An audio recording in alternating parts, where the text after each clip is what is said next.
네, 저는 이 강남교회는 저도 원래 옆에 방배동에 캐나다에 가기 전에 방배동에 오래 있었거든요.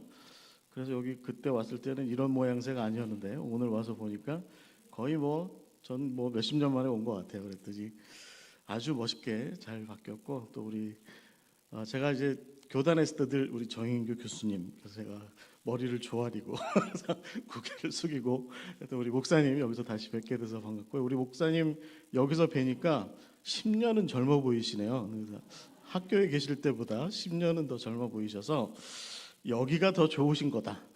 학교보다 여기가 더 좋으신 거다. 아멘이 간간하게 나오는 거 보니까 아멘 하시죠? 네. 목사님과 더불어 큰 은혜 나누신 거 보고 저도 참 하나님께 감사드렸습니다. 자, 오늘 저는 여러분과 더불어서 세미나 진행하라고 이렇게 말씀하시더라고요. 설교를 하는 건가 세미나를 하는 건가 잘 구분은 되지 않지만 그렇지만 그래도 제가 저에게 주어진 시간 동안에 아주 구체적인 방법론보다는 좀 우리가 우리 교회 안에서 신앙교육을 좀 이런 패턴으로 좀 세워야 되지 않을까. 이 다음 세대 신앙을 가르치는 일에 관련해서 뭔가 좀 어려움을 겪고 있는 요즘 같은 시절에 그럼에도 불구하고 우리는 여전히 다음 세대에게 신앙을 가르쳐야 되는 예수 그리스도의 사랑, 십자가, 또 은혜, 하나님의 사랑, 은혜 이 모든 것들을 가르쳐 전해야 되는 이 귀한 사명을 계속해서 이어가야 할 것이 아닌가라는 생각을 함께 여러분과 더불어 함께 나누고자 합니다. 잠자는 유두고를 위한 신앙교육의 5가지 리듬이라는 제목으로 함께 이야기 나눠보도록 하겠습니다. 우리 말씀을 함께 좀 다 같이 다시 한번 봉독해 보실까요? 여러분 성경 화면이 잘 보이시죠? 얘 양옆에는 좀 제가 좀 부담스럽네요. 제가 참 내향적인 사람이라 자 가운데만 집중하시고요. 저 사진보다 지금 실물이 훨씬 못해서 제가 좀 부담스럽네요. 자, 다 같이 봉독하겠습니다. 시작. 그 주간의 첫날에 우리가 떡을 떼려 하여 모였더니 바울이 이튿날 떠나고자 하여 그들에게 강론할세 말을 밤중까지 계속하매 우리가 모인 윗다락에 등불을 많이 켰는데 유두고라 하는 청년이 창에 걸터 앉아 있다가 깊이 졸더니 바울이 강론하기를 더 오래 하매 졸음을 이기지 못하여 3층에서 떨어지거늘 일으켜 보니 죽었는지라. 바울이 내려가서 그 위에 엎드려 그 몸을 안고 말하되 떠들지 말라 생명이 그에게 있다 하고 올라가 떡을 떼어 먹고 오랫동안 곧 날이 새기까지 이야기하고 떠나니라. 사람들이 살아난 청년을 데리고 가서 적지 않게 위로를 받았더라. 아멘. 저희 선교회는 사실은 저희가 제3세계 여러 선교지의 이 어떤 번역 출판을 하는 일들도 진행하지만 저희가 나름대로 좀 이제 일종의 사역을 위한 돈벌이도 좀 합니다. 뭘 하냐면 돈벌이라고 하니까 좀 이상한데 순례 사역을 해요. 그래서 저희들은 나름대로 예수의 길, 바울의 길, 요한의 길 이런 식으로 해서 저희들 나름대로 순례 프로그램들을 개발해서 진행하고 있는데 그중에 바울의 길을 진행하면 늘 여기 지금 오늘 사도행전 20장에 나와 있는 장소 드로아에 갑니다. 드로아에 가요. 드로아에 가면 항상 제가 여기서 제가 안내를 할 경우에 저는 자주 하진 않지만 가끔 나가서 이렇게 안내를 하게 될 경우에 함께 하신 분들하고 드로아의 항구에 도착해서 항상 하는 얘기가 뭐냐면 여기가 유두고가 죽은 곳, 유두고가 떨어져 죽은 곳이라고 이렇게 얘기하고 제가 그 다음에 항상 하는 이야기가 뭐냐면 그러니까 설교 시간에 졸지 마세요. 이야기를 합니다. 그렇죠. 여러분 사실 우리가 좀 집중해서 생각을 해봐야 되는 부분은 성경이 말하는 잠이라고 하는 겁니다. 여러분 시편 127편에 보면 하나님께서 당신이 사랑하는 사람들에게 선물로 주시는 것이 그것이 잠이라고 했습니다. 여러분 그러니까 오늘 제가 이렇게 설교를 하고 있는데 여러분들이 꾸벅꾸벅 졸린다. 그러면 하나님께서 나를 사랑하시니까 내가 하나님의 선물을 받았나 보다 생각하시고 부담 갖지 마시고 꾸벅꾸벅 조십시오. 네, 하나님께서 잠 가운데 함께 하실 줄 믿습니다. 그래서 여러분 어떻게 보면 잠은 하나님의 선물이라고 이야기할 수 있어요. 그래서 창세기 2장에 보시면 하나님께서 아담을 깊게 잠들게 하신 다음에 그 다음에 그에게서 갈빗대 하나를 취해서 그래서 여자를 만드시고 아담에게 이끌어 오신 거죠. 그러니까 아담의 입장에서 보면 우리가 수술대 올라가듯이 이렇게 해서 마취를 받고 수술대 올라가서 잠깐 잡고 깼더니 이렇게 다 치료가 된 것처럼 똑같은 위치로 자고 깨놨더니 아름다운 여자 하나가 눈앞에 이렇게 딱 이렇게 나타나 있는 거죠. 그래서 여러분 혹시 여기 총각 계시면 주무세요. 주무시고 눈 떴는데 앞에 아리따운 여자가 있다. 그러면 창세기 2장 말씀이 실현된 게 아니라 사단이 시험하고 있는 겁니다.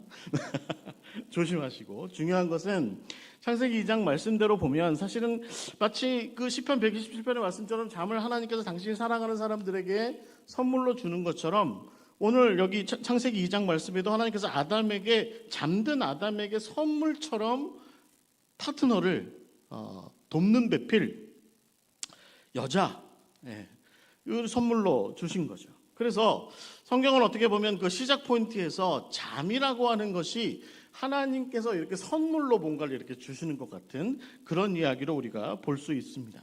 그런데 성경을 가만히 읽어 내려가다 보면 잠은 생각보다 성경 안에서 부정적인 모습이 많이 있어요. 부정적인 모습.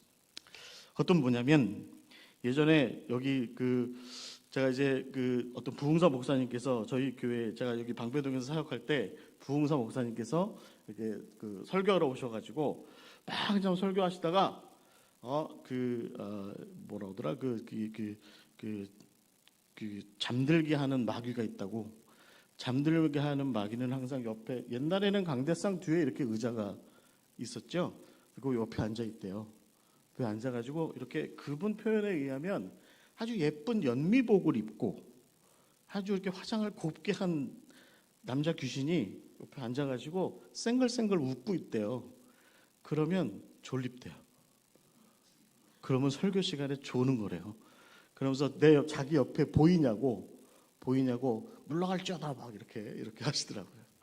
어떻게 보면 성경 안에서도 잠이라고 하는 이 문제가 사실은 하나님과 우리 사이의 관계를 단절시키고 우리로 하여금 하나님께서 뭔가 우리에게 은혜로 또 어떤 깨달음으로 뭔가를 주시려고 할 때 그때 우리와 하나님 사이의 관계를 단절시키는 무언가로 보게 되는 그런 부분들이 사실은 선물의 부분보다는 좀 더 많이 있는 것 같아요. 보면 여러분 창세기 9장 21절에 보시면 노아가 방주 사역을 다 마치고 아라랏산에 정착해서 그 다음에 그 동물들을 다 내려보내고 하나님께 제사 드리고 무지개를 선물로 받고 그리고 나서 거기에 사계절이 하나님께서 선물로 사계절을 주시고 농사를 짓기 시작하거든요. 그래서 그가 시작한 게 포도 농사였어요. 그래서 포도 농사를 짓고 나서 그 포도로 포도주를 만든 다음에 그것을 마시고 취해서 잠이 들어버린 거죠.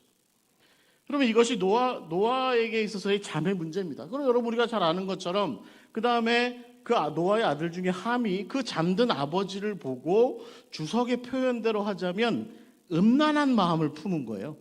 잠든 아버지가 하체를 벗은 모습을 보고 음란한 마음을 품은 거예요. 그래서 여러분 노아 이래로 다시 어떤 죄의 문제가 다시 시작되는 게 바로 이 노아의 잠든 모습으로부터 시작되는 거죠. 물론 함으로부터 그 죄가 발현이 되지만 사실은 그러나 노아가 잠든 모습으로부터 이런 죄의 모습들이 시작되고 있는 것을 볼 수 있습니다. 또 여러분 잠에 대해서 우리가 성경에서 뭘 볼 수 있을까요? 요나서 1장에 보시면 하나님께서 아미떼 사람 요나에게 너는 일어나서 동쪽에 있는 니느웨로 가라. 그리고 거기 가서 내가 니느웨 백성들에게 내가 전하는 그 말을 전하고 좀 그들 좀 회개시켜라 라고 이렇게 말씀하셨는데 요나는 서편으로 내려가서 배를 타고 다시스로 갑니다. 그런데 그냥 간 것이 아니라 배 밑층으로 내려가서 여러분 이게 요나서를 가만히 읽어보시면 방향이 굉장히 반대죠. 일어나서 동쪽으로 가라고 했는데 요나는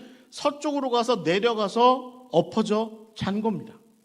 그래서 여러분 이 요나서 1장 5절에 요나는 배 밑층에 내려가서 누워 깊이 잠들었다라고 하는 것이 결국은 하나님과 요나 사이의 간극이 멀어지는, 그래서 결국은 하나님께서 요나에게 말씀하시고 요나에게 좀 깨닫게 하시고 요나에게 사명으로 주신 것과 관련해서 무감각해지고 멀어지는 그런 모습들을 우리는 이 요나의 잠을 통해서 또 볼 수 있는 것입니다. 또 여러분 이런 모습도 있습니다. 마태복음 26장에 보시면 예수님께서 다락방에서, 마가의 다락방에서 마지막 성찬, 마지막 만찬을 하시고, 그리고 괴로운 마음에 제자들과 더불어서 겟세마네로 내려가십니다. 그래서 거기 내려가서 거기서 기도를 시작하시는데, 예수님과 제자들 사이에 좀 거리를 두시고, 예수님은 그 겟세마네 고요한 동산에 조금 더 깊은 곳으로 가신 것 같아요. 그리고 나서 거기에서 기도하셨는데, 열심히 우리가 알고 있는 주여 내 뜻대로 마옵시고 아버지 뜻대로 하시옵소서. 그러나 이거 참 이거 견디기는 어려울 것 같습니다. 이렇게 예수님께서 그렇게 한참을 기도하시고, 땀이 피처럼 쏟아지는 그런 기도를 하시고, 그리고 나서 돌아왔는데, 오늘 여러분 마태복음 26장에 보시면 이런 표현이 되어 있죠. 제자들에게 왔는데 그 자는 것을 보셨다는 거죠. 베드로에게 말씀하실 때 너희가 나와 함께 1시간도 이렇게 깨어 있을 수 없더냐 라고 이렇게 말씀하십니다. 그러면서 시험에 들지 않게 깨어 기도하라. 마음에는 원이로되 육신이 약하도다 라고 이렇게 예수님께서 말씀하십니다. 결국은 제자들과 예수님 사이에도 이 잠이라고 하는 문제가, 육신이 연약한 가운데 벌어지는, 졸려 죽겠으니까 어쩔 수 없죠. 그러니까 잠들어 버리는 이런 문제가 예수님의 십자가 사역과 더욱더 멀어지는 제자들의 모습의 한 단면으로 우리는 볼 수 있다라는 것입니다. 그 비슷한 이야기가 바로 여기 오늘 본문 말씀에 등장합니다. 여러분, 바울이 3차 전도여행까지 잘 마쳐요.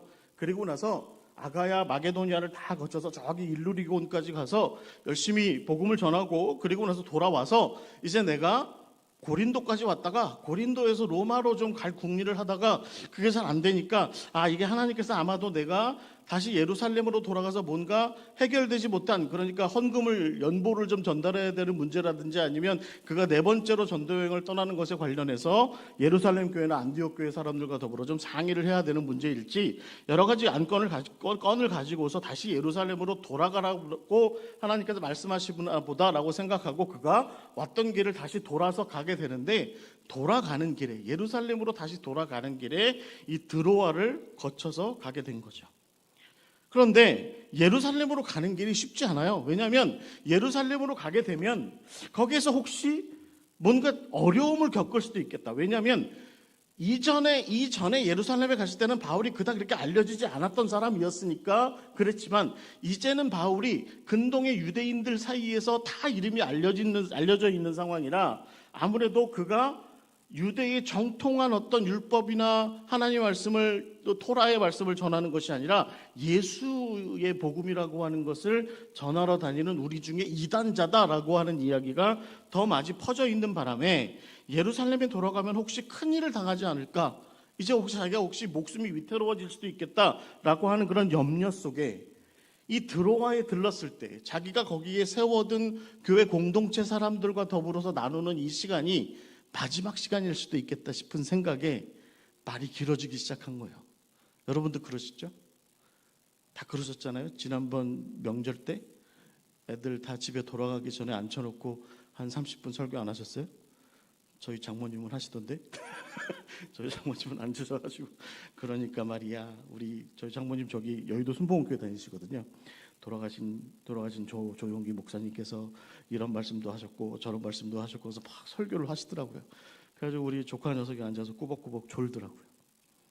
바울의 이 상황도 지금 그런 상황인 거죠.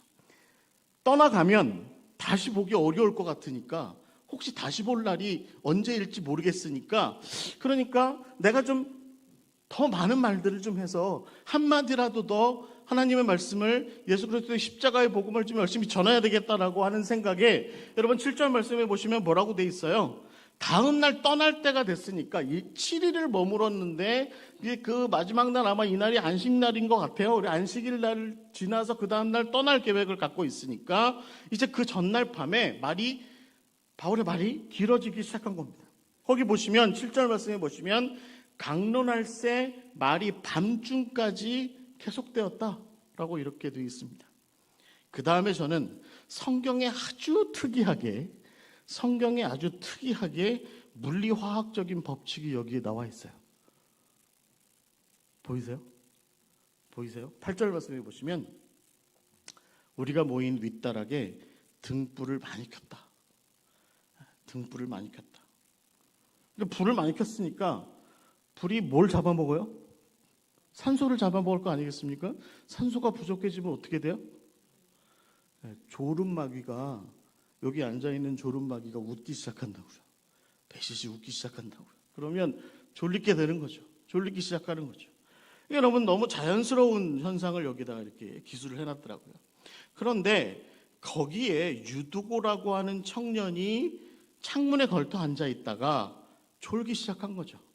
졸기 시작한 겁니다. 여러분 제가 이 드로아를 자주 가거든요. 1년에도 한 서너 차례 갑니다. 서너 차례. 여기 드로아 찾아가기 굉장히 어려운데 그러나 저에게 순례길을 가면 바울의 길을 가니까 항상 여기를 가요. 여기 가면 드로아에 가보면 아주 막 폭풍이 엄청난 비바람이 막 불 때도 있지만 상당히 많은 날들은 여기 가서 이렇게 가만히 여기 이 드로아의 옛날 유적지 선창 유적지가 있는데 거기 가서 이렇게 앉아 있으면 바람이 솔솔 붑니다. 지중해 에게해의 바람이 살살 불어요. 그러면 어느 날은 제가 이제 저희 사역자들이랑 같이 갔을 때 좀 시간이 좀 여유가 있으면 거기 앉아 있으면 실제로 졸립기도 합니다. 바람이 산들산들 불어서 앉아 있으면 햇볕도 따뜻하고 바닷가 바람인데 살살 불고 하니까 졸립기도 해요. 그래서 유두고가 이 드로아의 따뜻한 바람을 맞으면서 저녁 나절에 꾸벅꾸벅 졸고 있는 거죠.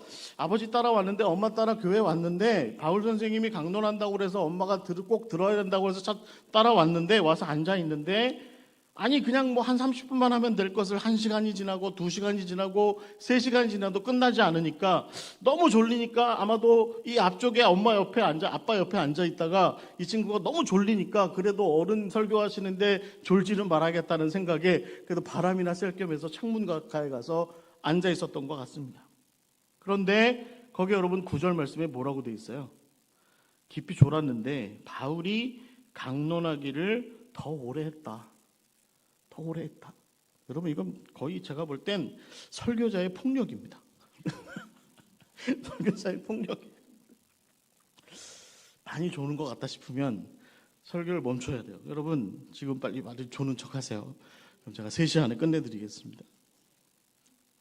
그 졸음을 이기지 못해서 결국은 그가 3층에서 꾸벅꾸벅 졸다가 난간에 기대어 앉아 있었던 모양이죠. 지금 여러분 그림에 보시는 것처럼 그러다가 옆으로 떨어졌다는 거죠. 근데 높이가 3층쯤 되는 높이였던 거예요. 3층쯤 되는 높이였고 떨어졌는데 가서 일으켜 보니까 죽었다는 겁니다. 여러분 여기서 우리는 한 가지를 좀 주밀하게 볼 필요가 있습니다. 그건 뭐냐면 우리 다음 세대들의 영적인 무감각의 현실입니다. 교회가 하는 것 무엇을 하든 나는 잘 때다. 교회가 전하는 무엇을 전하든 교회가 무엇을 말하건 우리 선생님이 우리 전도사님이 우리 목사님이 무엇을 나한테 가르치려고 애를 쓰건 간에 나는 좋을 거다. 나는 잘 거다 라고 하는 그런 상태가 지금 유두고의 상태인데 여러분 이것이 사실은 우린 다음 세대들의 모습이다라고 하는 것이죠.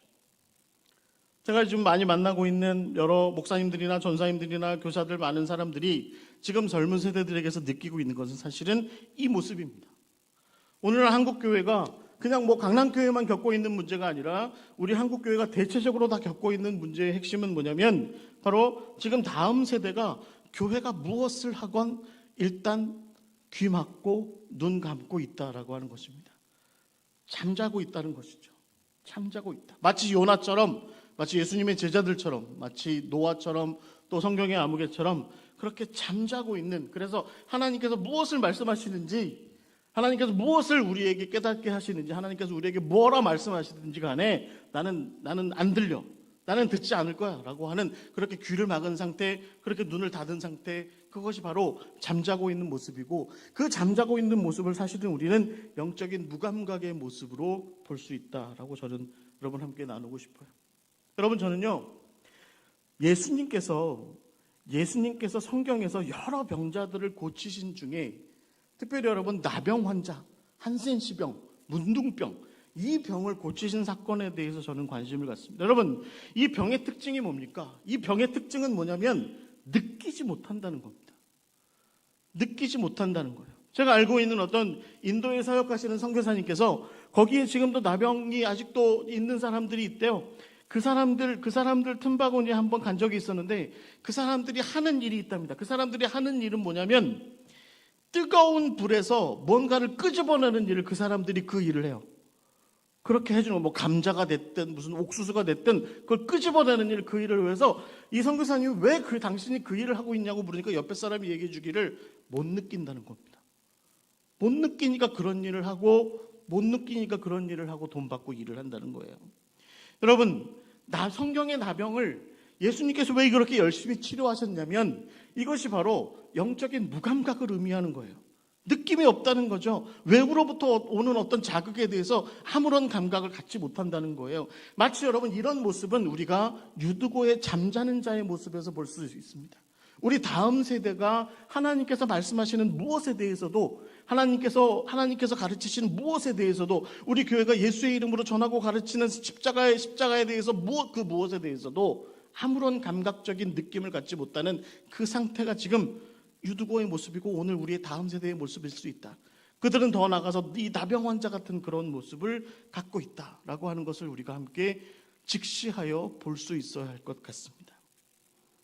아닌데 우리 아들, 우리 손주 나랑 같이 교회 몇십 년 같이 다녔는데, 우리 아들, 우리 딸, 나랑 같이 교회 몇십 년 다녔는데, 여러분 그렇다 할지라도 그가 여전히 잠자는 자의 모습으로, 영적인 무감각의 상태로 이렇게 나병 환자와 같은 그런 모습으로 있을 수 있다라고 하는 것을 우리는 직시하여 볼 수 있어야 합니다. 여러분, 우리 교회 안에 다음 세대들을 보세요. 여러분들 집안에, 여러분들 가정 안에 여러분들의 아들, 딸들, 여러분들의 자녀들, 여러분들의 손주들을 가만히 들여다보세요. 그들이 지금 혹시 유두고처럼 잠자고 있는 것은 아닌지, 그들이 이 나병 환자처럼 영적인 아무것도 느끼지 못하고 있는 그런 상태로 있는 것은 아닌지, 우리는 그 모습 자체를 직시하여 볼 수 있어야 합니다. 오늘날 한국교회 어른들 가운데요, 저 같은 목사들, 전사님들, 권사님들, 장로님들 중에 이런 감각을 상실하신 분들 많이 계십니다. 무슨 뜻이냐면, 내 자녀가, 우리 다음 세대가 하나님을 향해서 예수 그리스도의 십자가에 대하여서 영적으로 무감각한 상태에 빠져서 완전히 잠들어 있고 최면 상태에 빠져 있고 아무런 느낌을 갖지 못하고 있다라고 하는 것에 대해서, 우리 애는 그렇지 않을 거야, 우리 아이들은 그렇지 않을 거야 라는 그런 생각으로 그냥 이렇게 넘겨버리는 경우가 많이 있다라고 하는 거죠. 넘겨버리는 경우가. 제 사촌 동생이 얼마 전에 저한테 전화가 왔어요. 그래서 저는 뭐라고 했냐면, 오빠 이럴 수가 있어. 왜요? 왜? 그랬더니, 아니 그 아들내미가 있는데 요 옆에 판교에 살아요. 그런데 그 아들내미랑 같이 카페에 갔는데 그 아들이 5살이에요. 근데 그 녀석이 카페에서 무척 떠들었나 봐요. 그래가지고 카페 옆에 앉아있던 어떤 할머니 두 분이 애 좀 조용히 시키라고 이렇게 얘기했대. 그래서 제 사촌 동생이 저한테 전화해대고 뭐라고 얘기했냐면, 그 할머니들이 너무한 거 아니냐고. 그래서 제가 그 친구한테 뭐라고 그랬냐면, 네가 너무한 거야. 분명해. 네가 너무한 거야. 내가 네 아들 알아. 걔 좀 번잡스럽잖아 라고 얘기했더니, 오빠 어떻게 내 아들한테 그렇게 얘기할 수 있어? 그래서 제가 뭐라고 그랬냐면, 너만 몰라 라고 얘기했습니다. 여러분, 우리의 다음 세대가 영적인 무감각에 빠져 있다라고 하는 것에 대해서 우리가 좀 주의를 집중해야 할 필요가 있습니다. 지금 우리 아이들이 지금 그렇구나. 하나님에 대해서, 예수님에 대해서, 신앙에 대해서, 교회에 대해서, 하나님을 믿는다는 것 자체에 대해서 아무런 감각적인 느낌을 갖지 못하고 있는, 마치 나병 환자처럼, 마치 요나처럼 그렇게 잠들어 있고 그런 무감각의 상태에 머물러 있는 것은 아닌지, 우리가 그 문제의식 자체를 집중해야 한다라고 하는 것을 여러분, 우리가 함께 먼저 나누어야 할 줄 믿습니다. 예수님께서 그 무감각의 상태를 보시고 그 나병 환자들을 보시고 가서 말씀하시죠. 내가 원하노니 깨끗함을 받으라. 영적인 무감각으로부터 일어나라 라고 이렇게 말씀하고 계시는 예수의 모습을 우리가 볼 수 있습니다. 자, 이제 우리가 만일에 우리 다음 세대에 대해서 그들의 영적인 무감각의 상태, 잠들어 있는 상태, 아무런 느낌도 없고 아무런 감각을 갖지 못하는 그런 친구들이구나라고 하는 것을 느꼈다고 한다면, 그렇다고 한다면 이제 그 친구들이 어떻게 됐는지도 봐야죠. 그렇게 해서 결국은 어떻게 됐어요? 여러분 유두고의 이야기를 한번 같이 읽어보실까요? 10절 말씀 같이 읽어보겠습니다. 시작. 바울이 내려가서 그 위에 엎드려 그 몸을 안고 말하되 떠들지 말라 생명이 그에게 있다 하고, 우리가 집중해야 되는 것은 두 번째 문제입니다. 뭐냐면 그 친구가 유두고가 졸다가 떨어졌다는 거죠. 조는 상태로보다 더 깊은 나락으로 떨어졌다는 거죠. 그리고 나서 결국은 영적으로 죽어있는 자처럼 널브러져 있다는 것이죠. 영적으로 죽어있는 자처럼 널브러져 있다. 그것이 우리가 지금 직면해야 되는 두 번째 모습이에요. 여러분 옆에 그림에 보시면 수레 위에 이렇게 턱 널브러져 있는 유두고의 모습을 볼 수 있죠. 사실은 우리 아이들이 저런 상태일 수 있습니다. 우리 아이들이 저렇게 영적으로 졸다가 결국은 떨어졌고 결국은 영적으로 죽어있는 자처럼 그렇게 되어버려 있을 수 있다라고 하는 것입니다. 그럼 우리가 이제 그 다음부터 우리가 무엇을 해야 될까요? 우리 교회 교육이 무엇을 해야 될까요? 그냥 저 위에 지금 창문에 걸쳐서 쳐다보고 있는 사람들처럼 떨어져 죽었네, 이러고 있는 것이 다이어야 할까요? 그냥 쳐다보면서 위에서 아래를 쳐다보고 아이고 젊은 애 하나 갔네, 젊은 친구 하나 갔네 라고 생각하고 그냥 넘어가야 될까요? 아니면 요 밑에 나와 있는 그림의 모습처럼 바울처럼, 여기 신라처럼, 그 누구처럼, 바울의 동행자처럼 그 죽어있는 유두고를 향해서 뛰어내려가야 하는 것이 우리의 자세일까요? 여러분, 성경의 바울이나 바울에 의해서 우리가 배울 수 있는 한 가지는 뭐냐면, 설교하다가 말씀 전하다가 한 영혼이 죽어가고 있고 결국은 죽었다라고 하는 이야기를 듣자 바울이 취한 태도는 뭐냐면 설교가 거기에서 끝난 겁니다. 그리고 뛰어내려간 거죠. 그리고 나서 유두고가 죽어있는 그 현장으로 다가간 거죠. 그러고 나서 그 사람을 끌어안은 거죠. 우리가 신앙교육에서 정말 중요한 두 번째 리듬은 뭐냐면 죽은 것 같은 자리로 찾아가서 아직 끝나지 않았다라고 하는 것을 좀 확인할 필요가 있다는 겁니다. 바울이 지금 여기 내려가서 확인한 건 뭐냐면, 사람들은 전부 멀리 떨어져서 그 아이가, 유두고라는 아이가 3층에서 졸다가 난간에서 떨어졌으니 죽었다, 저거 분명히 죽었다라고 이야기를 하는데, 바울은 지금 뛰어내려가서 실제로 그 누워있는 그 유두고에게 가까이 다가가서 가만히 이렇게 보니까 이 아이가 아직 살아있는 거예요. 뭐라고 얘기합니까? 떠들지 마라, 생명이 아직 그에게 있다 라고 이렇게 이야기하는 것이죠. 세상 사람들은 그래요. 세상 사람들은 우리 아이들이, 예를 들어서 우리 아무개 아이가 열심히 교회 생활하다가 어느 날 갑자기 악한 길에 빠져들어갔어요. 그러다가 더 깊은 골짜기로 빠져들었고 결국엔 그렇게 해서 방탕한 삶을 살다가 그러다가 죽었대. 그러면 세상 사람들은 그런 거 노란 옐로우 페이퍼 같은데, 아주 그 황색 신문 같은 데다가 싣고서 교회 열심히 다니던 아무개가 저렇게 방탕하게 살다가 저렇게 죽었다라고 가십거리처럼 삼아서 이야기하는 것을 즐거워하는 것이 세상입니다. 근데 여러분, 교회도 그래야 될까요? 우리도 그래야 될까요? 우리 중에 누군가가, 우리 강남교회를 같이 열심히 다니던 청년 누군가가, 청소년 누군가가, 어린이 누군가가 교회 언저리에 잠깐 서 있다가 꾸벅꾸벅 졸다가 결국은 사단에게 유혹받아서, 세상에 유혹받아서 이렇게 세상으로 나아가고, 그리고 거기서 세상 어디에 가서 신나게 즐겁게 살다가 결국은 죽었다더라라는 이야기를 들으면 우리는 어떻게 해야 할까요? 우리도 역시 세상 사람들처럼 아유 그러다 죽었대, 그러면서 돌아서서 너는 그러지 마 라고 이 정도로 얘기하고 넘어가야 하는 문제인가요? 여러분, 우리에게 죽어가는 영혼, 세상이 죽었다 판결낸 영혼을 향해서 마저도 열심을 내고 관심을 갖고 애를 써야 하는 노력이 우리에게도 있어야 함을 여러분 기억하셨으면 좋겠습니다. 여러분, 오늘 바울이 어떻게 했답니까? 설교하다가 말고 떨어져 죽으니까 쫓아내려가서 확인해 보니까 아직 살아있어요. 뭐라고 얘기해요? 세상아, 떠들지 마라. 얘가 아직 죽지 않았다. 얘가 아직 기회가 있다 라고 지금 그렇게 이야기하고 있는 것이죠. 여러분, 이런 비슷한 이야기가 요한복음 11장에 등장합니다.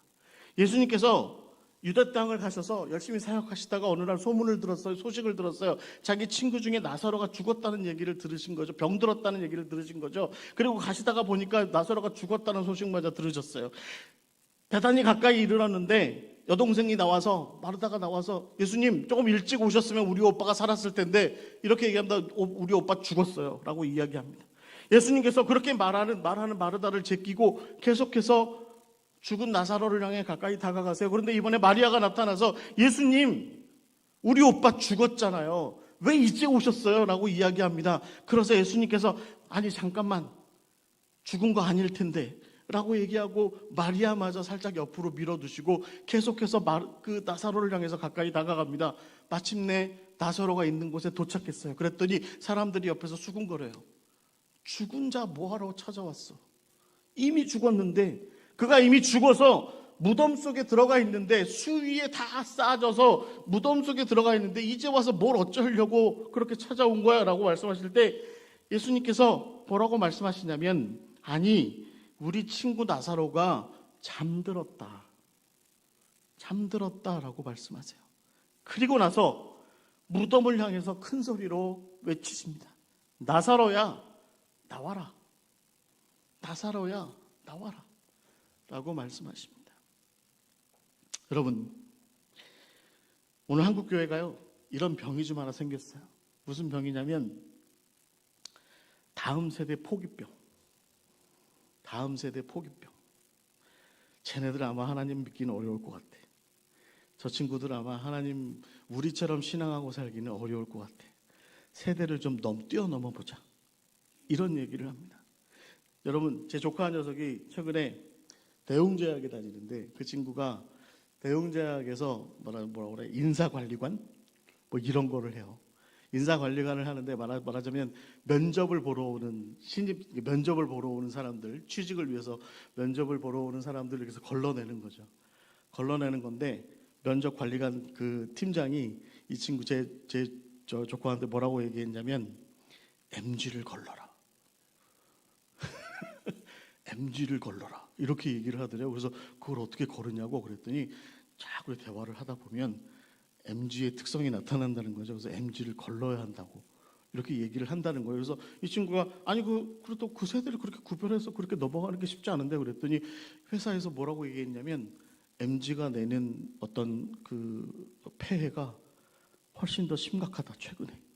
그러니까 우리가 그 세대를 걸러서, 그 사람들을 좀 걸러서 그 다음을 좀 보는 게 더 낫지 않을까 싶다, 이런 얘기를 했다는 거예요. 그래서 제가 듣고서, 그게 쉬워? 그랬더니 제 조카도 그렇게 얘기하더라고요. 실제로 쉽지는 않아요. 그런데 뭐 회사에서 그렇게 얘기를 하니까 어떻게든지 MG를 걸러가 저희한테는 굉장히 중요한 화두가 된 것 같아요. 이렇게 얘기를 하더라고요. 여러분, 오늘 한국교회도 사실은 비슷한 생각을 쉽게 합니다. 우리 다음 세대가 가만히 쳐다보니까 저들에게 신앙이 없을 것 같고, 저들이 우리처럼 신앙하여 살기가 어려워 보이거든요. 그러니까 그러면 걸르자, 그 다음 세대로 넘어가자, 뭐 이런 생각을 쉽게 하고 포기하는 경우가 많이 있다라고 하는 것이죠. 여러분, 목사님들 중에도 그런 사람들 많이 있습니다. 목사님들 중에도 젊은 전도사들, 요즘 MZ 전도사들 상대하기 어려우니까 걸르자 이런 얘기하는 경우도 많이 나와요. 여러분, 어른들 우리가 이런 생각들 쉽게 가질 수 있습니다. 저 친구들에게 무슨 희망이 있을까? 저 친구들에게 무슨 가능성이 있을까? 저 친구들이 우리처럼 신앙하는 건 아마 굉장히 어려운 문제일 거야.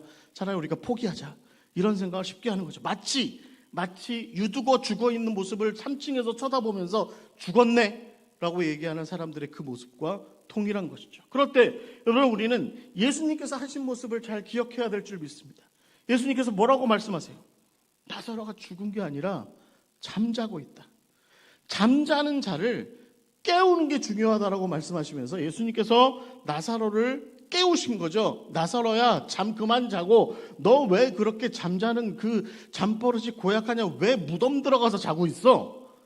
거긴 네가 잘 곳이 아니지라고 말씀하시고, 그를 깨워서 일으켜서 다시 불러내고 그를 산 자처럼 다시 취급하신 것이 바로 예수님께서 보이신 모습이다라고 하는 것이죠.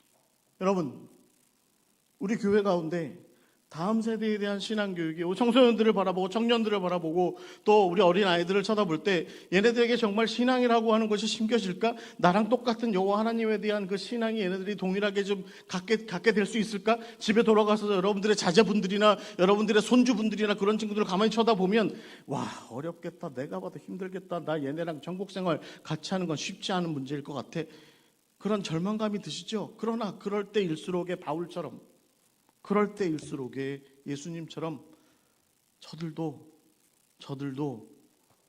나와 동일한 신앙을 가져야 될 것 아닌가, 그런 마음을 품어야 되는 것이죠. 여러분, 5,000년 전에도요, 수메르 사람들이 써놓은 그 점토판에 보면 이런 표현 나와 있어요. 요즘 것들 버릇없다. 5,000년 전에도 써있던 얘기예요.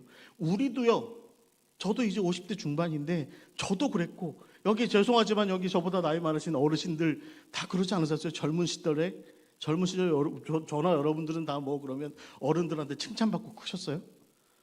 너가 어른 될 때가 걱정된다. 저를 모셨던 담임 목사님이 저한테 하신 말씀이에요.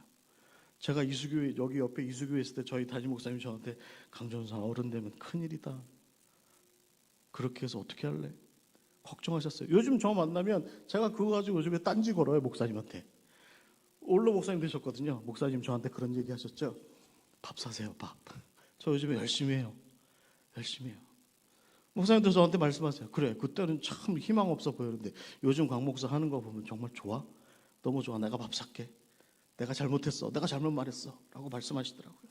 여러분, 우리가 바울이 유두고에게 얘기했던 것처럼 유두고 앞에서 얘기했던 걸 떠들지 마라. 아직 희망이 있다, 아직 가능성이 있다, 아직 살아있을 수 있다라고 얘기했던 것처럼 예수님께서 나사로를 향해서 주변 사람들이 다 들으라고 그렇게, 나사로야 그만 잠자고 나와라 라고 이렇게 말씀하셨던 것처럼 우리도 역시 우리 다음 세대를 향해서 희망의 끈을 내려놓지 말아야 할 줄 믿습니다. 그들이 죽어져 있는, 그들이 그렇게 영적으로 그렇게 무감각하여서 그렇게 죽어져 있는 그 모습, 그 삶의 현장, 그 영의 현장으로 다가가서 네가 아직 자고 있는 거야, 네가 아직 죽은 게 아니야, 그와 더불어 가능성을, 믿음의 가능성을, 믿음의 희망을 함께 나눌 수 있는 우리 강남교회가 되시기를 주의 이름으로 간절히 축원합니다. 11절 말씀 다 같이 읽어볼까요? 시작. 올라가 떡을 떼어 먹고. 근데 바울이 여러분 그 다음에 한 행동이 있어요. 그게 뭐냐면 이 유두고가 아직 살아있는 거를 확인한 거죠. 보통 사람들 같으면, 우리 같으면 어떻게 하는 게 맞아요? 빨리 여기 강남 성모병원 어디 응급실로 데려가서 좀 어디 더 다친 데는 없나 좀 살펴봐야 되는 게 맞는 거 아니에요? 그 바울은 어떻게 했냐면 그 떨어진 놈 쩔뚝쩔뚝 되는데 데리고 3층으로 다시 데리고 올라간 거죠. 다시 데리고 올라가서 거기 가서 떡을 떼어 먹었대요. 여러분, 이건 뭘 얘기하냐면 세 번째 리듬이에요. 예수 공동체로 회복시켜서 함께 예배하고 함께 영의 양식을 나눌 수 있는 그 시간에, 그 자리로 인도하는 것이죠. 거기까지 하는 것이 사실은 죽은 자와 같은 다음 세대를 살린 자의 책임 있는 태도다라는 것입니다. 여러분, 이렇게 한번 생각해 보세요. 여러분들이 만약에 여기 앞에, 여기 무슨 대로죠? 여기 대로, 여기 큰 도로 있잖아요. 이 앞에 큰 도로 앞에 중앙선에 만약에 3살짜리 꼬마애가 거기 가서 우뚝하니 써가지고 엉엉 울고 있으면 여러분 가운데 누가 가서 멀리 쳐다보면서 얘야 왜 거기 있니? 빨리 그 위험으로부터 나와라. 나는 바쁘니 갈게. 이러실 분 계세요? 왜 대답이 없으세요? 그러실 건가요? 아니, 지나가는 차를 멈추고 세워서라도 쫓아 들어가서 그 10차선 한복판에 있는 그 아기를, 그 3살짜리, 4살짜리 애를 데리고 나오는 게 합당한 거잖아요. 그게 지금 바울이 그렇게 한 것이고, 그게 지금 예수님께서 나사로를 향해서 그렇게 하신 것이 그런 행동인 겁니다. 근데 여러분, 그 다음이 있어요. 그 다음이 뭐냐면, 여러분은 이렇게 생각하시는 게 맞죠? 그 아이를 그렇게 해서 여기 지금 교회 옆에 바로 인도까지 데리고 나와서 애 놀래네 이렇게 가슴 쓰다듬어 주고 토닥토닥 거려주고, 그래 이제 괜찮아, 너는 이제 차에 치여 죽지 않을 거야, 괜찮아, 잘 살 수 있어, 넌 100살까지 살 수 있어, 이렇게 얘기하고, 그리고 나서 집이 어디야? 알아서 집 잘 찾아가 라고 하고 횡하니 가버리면 그게 어른이에요? 3살짜리 애를 10차선 한가운데에서 끄집어 살려왔으면 그 다음엔 어떤 행동을 하는 게 맞아요? 최소한 그 아이가 주소를 모르면 주변에 경찰서라도 데려가서 그 아이가 집이 어딘지, 그 아이 부모가 누군지 좀 찾아주고 하는 일까지 하는 게, 그게 당연히 어른으로서 해야 되는 당연한 몫인 거죠. 그 몫인 거죠. 여러분, 만약에 바울이, 예수님께서 그렇게 죽은 것 같은 유두고를, 죽은 것 같은 나사로를 그렇게 살리고 나와서 그냥 이제 앞으로 잘 살아, 왜 그랬어, 아이고 떨어지지 마, 예배 시간에 졸지 마, 설교 시간에 설교 시간에 졸지 마, 이렇게 얘기하고서 다시 그냥 바울이 원래 하던 곳으로 돌아갔으면, 여러분, 바울의 사역은 아무 의미가 없는 겁니다. 바울이 정말 생명을 제대로 살리고자 하는 사역의 의미가 제대로 살아가고자 했다고 한다면, 바로 오늘 우리가 함께 읽었던 말씀처럼, 21절의 이 말씀처럼 데리고 올라가서 교회 가운데로, 그가 앞으로 영원히 그 죽을 자리로부터 살아왔으니 영원히 살아갈 수 있는 그 자리 한복판으로, 그가 영적으로 먹고 살 수 있는 자리 한복판으로까지 데리고 들어와서 그가 일평생 예수님께서 허락하시는 영의 양식으로 먹고 살 수 있도록까지 해주는 것까지가 사실은 그가 할 일이었고, 그는 거기까지 최선을 다한 것이죠. 거기까지 최선을 다한 것입니다. 여러분, 저는 여기서부터 우리 강남교회가 첫 번째 리듬에서 우리 다음 세대가 영적으로 죽어 있는 것 같은 그런 모습을 다 같이 한 안목으로, 같이 동일한 안목으로 바라보는 일.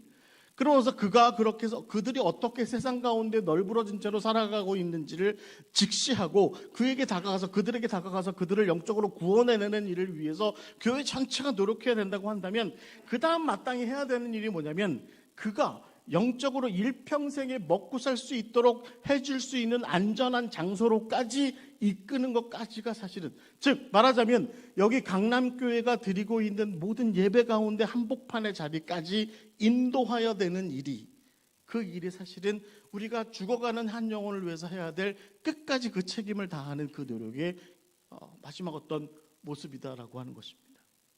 여러분, 사실은 교회가 여기서부터 약해집니다. 교회는요, 적어도 다음 세대 교육에 관하여서 항상 이런 식이에요. 재미없지 교회가. 그러니까 교회로 좀 와서, 교회로 와, 근데 우리가 좀 재밌게 해줄게 라고 해서 재미있는 걸 줍니다. 흥미로운 걸 줘야 우리 아이들에게 재미있는 걸 주고, 흥미로운 걸 줘서 아이들에게 관심을 촉발시키고, 그 아이가 교회에 오면 뭔가 재미있는 것을 얻게 되고 흥미로운 것을 얻게 돼서 교회를 계속 나오게까지는 합니다. 그런데 그 아이가 예수님과의 관계의 온전함 가운데로 나아올 수 있도록까지 하는 것, 즉 말하자면 의미를 찾아갈 수 있도록 하는 것까지는 사실은 교회 교육이 갖고 있는 지극한 한계 중에 하나가 바로 이 모습일 수 있습니다. 여러분, 우리가 만일에 누군가를 전도하였다고 한다면, 그게 다음 세대가 아닌 그냥 어른 어떤 구도자이라 할지라도, 그가 교회를 다니기 시작했으면 그를 어디까지 인도하는 것이 합당하냐면, 예배를 드리는 자리까지 인도하여서 그가 예수님과 더불어서 영의 양식을 먹고 마시고 하는 가운데, 그가 온전한 이 교회 공동체 가운데 일원이 되고, 어떻게 하면 그가 일평생에 예수님과 더불어서 먹고 마시고 살아갈 수 있는지에 대한 그 길까지 열어주는 것까지가 우리가 해야 되는 일이라고 한다면, 똑같은 이치로 우리 다음 세대가 교회 교육의 재미와 흥미진 자리까지 나오는 것을 훨씬 넘어서서, 사실은 우리 교회 교육의 목표는 그가 우리와 동일하게 예수를 알고 우리가 예수로 더불어 먹고 마시고 살아가는 것처럼, 그도 역시 예수로 더불어 먹고 마시고 살아갈 수 있는 그 길을 열어주는 것이 합당하다라고 하는 것이죠. 우리가 여기서부터 사실은 바울에게서 진지하게 생각하고 배워야 되는 진면목이 바로 여기에 있는 것입니다. 여러분, 이런 구절이 나와 있어요. 누가복음 24장에 보시면 예수님께서 엠마오로 가는 두 제자들을 데리고 이렇게 같이 길을 내려가시면서 예루살렘에서 어떤 일들이, 당신과 더불어 어떤 일들이 있었는지에 대해서 이런저런 얘기를 다 해주시고, 그리고 나서 그냥 그 자리에서 지나가시던 길에 그냥 내가 바로 그 십자가에 달렸던 예수야, 이렇게 얘기할 수도 있는데, 예수님께서는 이 제자들과 더불어서, 글로바와 또 한 명의 제자들과 더불어서 식탁의 자리까지 나아갑니다. 그리고 나서 여기 보면 이런 표현이 돼 있죠.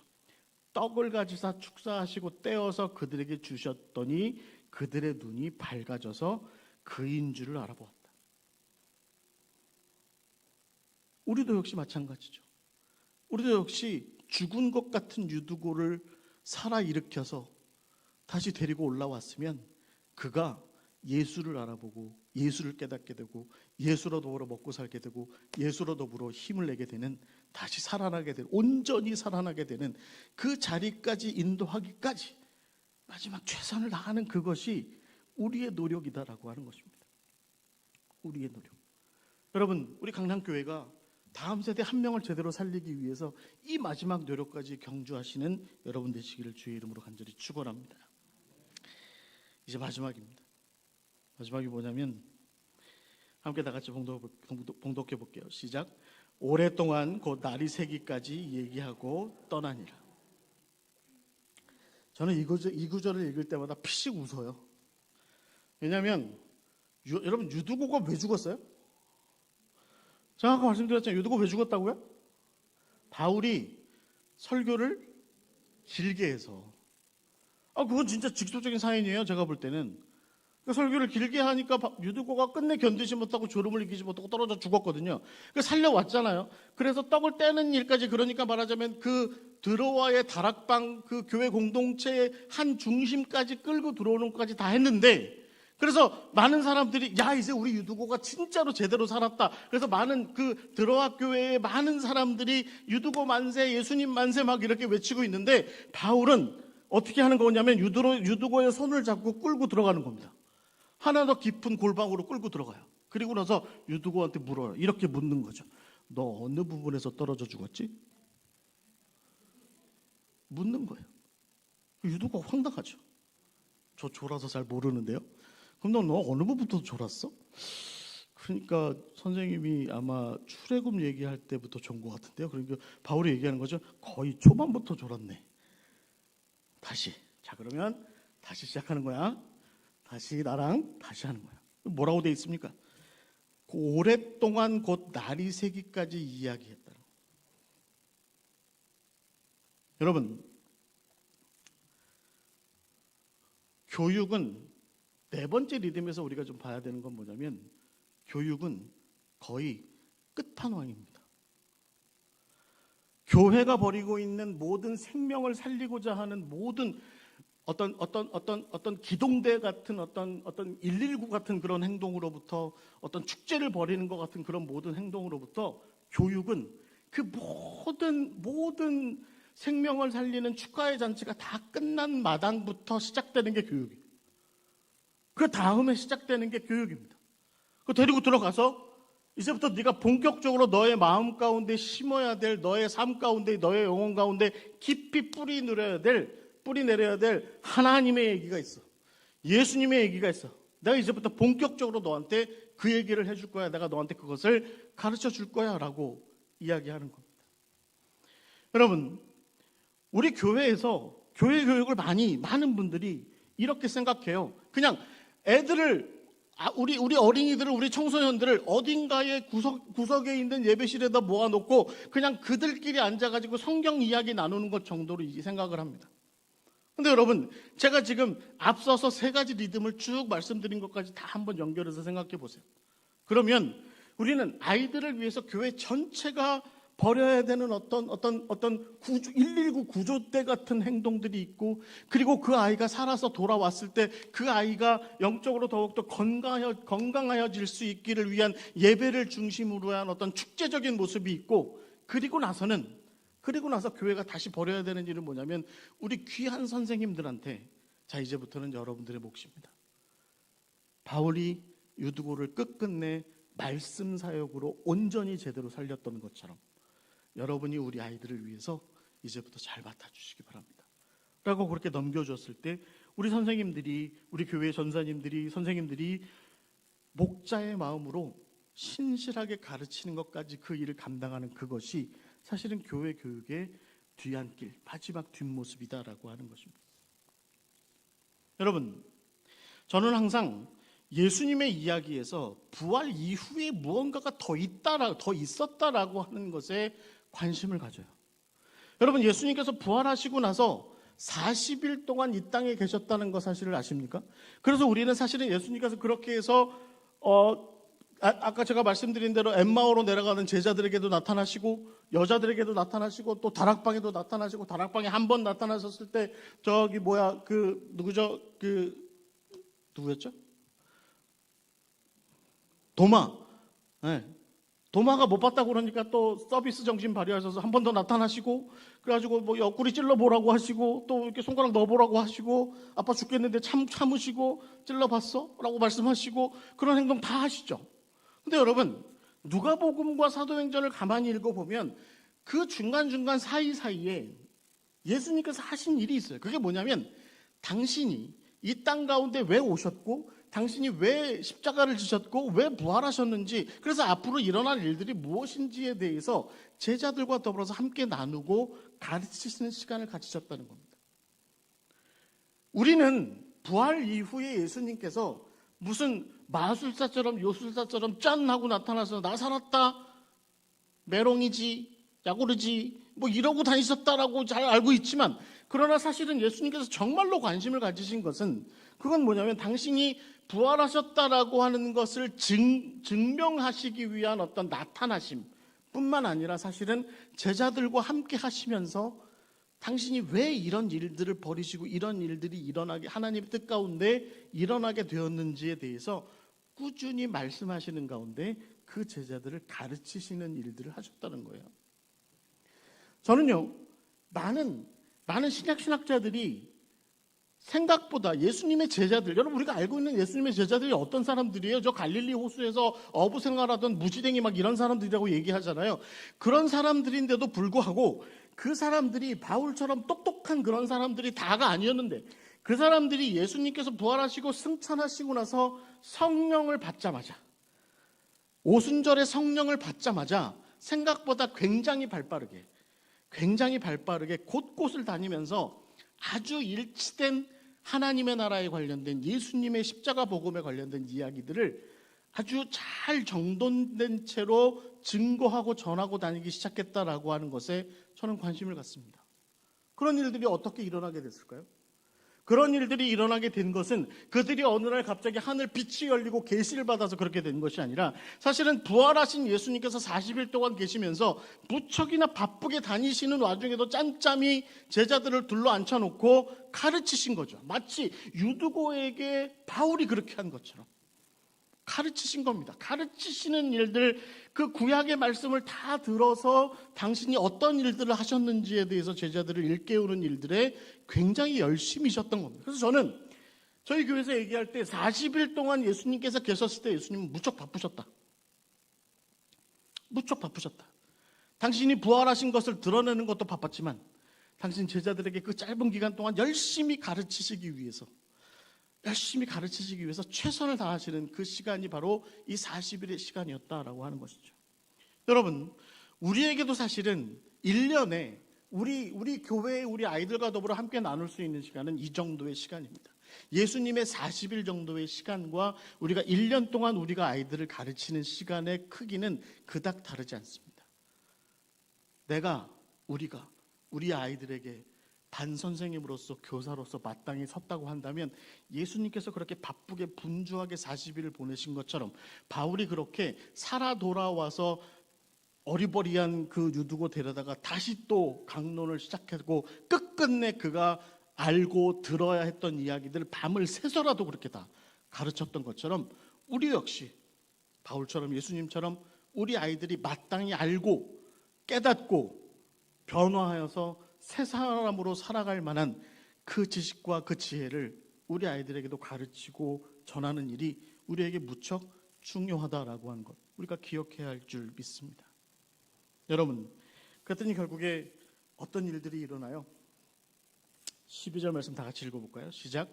사람들이 살아난 청년을 데리고 가서 적지 않게 위로를 받았더라. 마지막 리듬이에요. 증인과 제자가 되어서 타인을 일깨우는 삶을 살게 되는 거죠. 여러분, 이 유두고라는 청년이 적어도 우리가 사도행전 20장 말씀 11절부터 쭉 읽어나가가 7절부터 12절까지의 말씀을 쭉 읽어나가는 와중에 유두고가 어떤 사람이었어요? 원래 첫 등장이 어떤 모습이었냐면 저기 앉아서 졸던 놈이었거든요. 졸던 놈. 졸다가 그것도 성이 안 차서 결국은 떨어져 죽은 친구가 바로 유두고였습니다. 영적으로 무감각하다가 영적으로 완전히 죽어버린 존재가 유두고였는데, 그런데 바울의 지극한 노력 속에서, 이 드로아 공동체의 지극한 노력 속에서 그는 영적으로 무감각하던 잠자던 자, 자기 외의 세상에 대해서는, 하나님께서 지으신 이 세상에 대해서는 아무런 관심도 없던 자기의 잠자고 싶은 욕망 속에 갇혀있던 그 유두고가 이제는 살아 생명력을 가지고 담대하게 예수를 전하는, 그렇게 하나님의 나라를 증거하는 영향력이 있는 사람들로, 그래서 많은 사람들이 이 젊은 청년의 모습을 보고 적지 않게 위로를 받게 되는 역사가 일어나는 그 변화가 바로 이 드로아에서 일어났던 사건의 마지막 5번째의 리듬인 것이죠. 예수님께서 거라사에 귀신 들린 사람을 고치고 나서 그 사람이 예수님께 이렇게 얘기해요. 예수님, 저도 예수님 따라다니면서 예수님 제자할래요. 그랬더니 예수님께서 뭐라고 말씀하시냐면, 너는 집으로 돌아가서 하나님이 내게 어떻게 큰 일을 행하셨는지를 말하라, 이렇게 말씀하셨다. 중요한 것은 우리의 자녀 세대가 영적으로 죽어져 있고 하나님을 믿는 그 일에 관련하여서는 도무지 아무런 가능성이 없어 보이는 그 친구가 우리의 바울과 같은, 우리 예수님과 같은 지극한 노력을 통하여서 누군가를 예수의 사람으로 만드는 그 증인의 어떤 변화의 사역, 그 사역으로 나아가는 그 위대한 변화가 일어날 수 있다라고 하는 것입니다. 여러분, 우리가 그 믿음을 가져야 할 줄 믿습니다. 가장 먼저는요, 우리의 가정 가운데 우리 자녀들에게서 그 가능성을 먼저 좀 보세요. 우리의 손주들에게서 그 좀 믿음을 좀 보세요.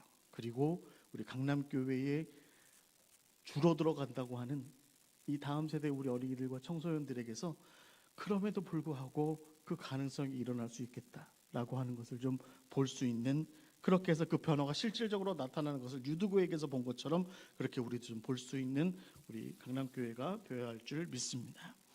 여러분, 담자는 유두고를 위한 5가지 교육의 리듬입니다. 첫 번째 리듬은 영적인 무감각을 바라보는 거죠.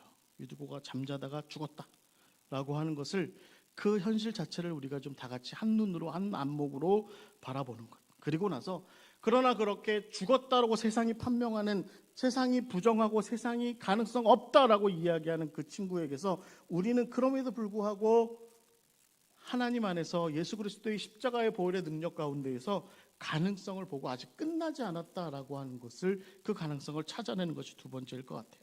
그리고 나서 그가 가장 먼저는 우리 예배하는 공동체 가운데, 예배하는 자리 가운데로 회복되는 일, 우리와 더불어 같이 똑같이 예수님의 떡과 포도주를 함께 나눌 수 있는 그 생명의 자리로 돌아오게 하는 것까지 우리가 해야 될 줄 믿습니다.